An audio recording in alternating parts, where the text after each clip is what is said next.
আমি মনোনয়ন জমা দেওয়ার আগে এবং পরে ক্যাম্পাসে অনেক শিক্ষার্থীদের সাথে কথা বলেছি। তো তাদের মধ্যে থেকে কমন যে সমস্যাগুলো উঠে আসছে সেটা হচ্ছে যে তাদের আবাসন সমস্যা, যেটা আমাদের ইশতেহারে আছে। তারপরে তাদের নিরাপত্তার যে ইস্যু সেটা।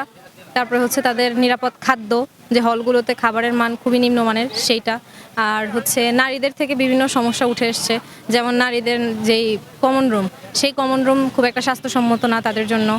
অনেক নারী শিক্ষার্থী মা হন, তো তাদের এটাকে এক প্রকার প্রতিবন্ধকতা হিসেবে নিয়ে তাদের একাডেমিক যে ক্ষতিটা হয় এইটা নিরসনে কাজ করব ইনশাল্লাহ। মাতৃত্বকালীন ছুটি নিশ্চিত করার ব্যাপারে কাজ করব। ক্যাম্পাসের বিভিন্ন গুরুত্বপূর্ণ স্থানে ব্রেস্ট ফিডিং কর্নার স্থাপন, ডে কেয়ার সেন্টার এগুলো চালু করার ইচ্ছা আছে। তারপরে যে আমাদের মেয়েরা অনেক ভালো হাতের কাজ পারে, তো তাদের এই হাতের কাজগুলো তাদের শখের বাহিরে যাতে আয়ের একটা উৎসে পরিণত হয়, আমরা সেই চেষ্টাও করব। একটা কমন প্ল্যাটফর্ম তাদেরকে করে দেওয়ার চেষ্টা করব।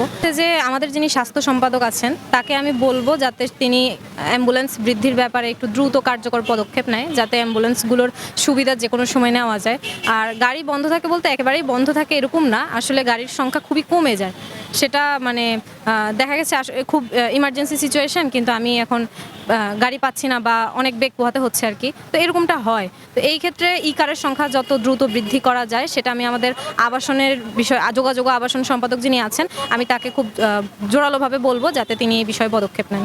আমি জান্নাতুল ফেরদাউস রিতা প্রতিদ্বন্দ্বিতা করছি সহ ছাত্রী কল্যাণ বিষয়ক সম্পাদক পদে সম্প্রীতির শিক্ষার্থী জোট প্যানেল থেকে।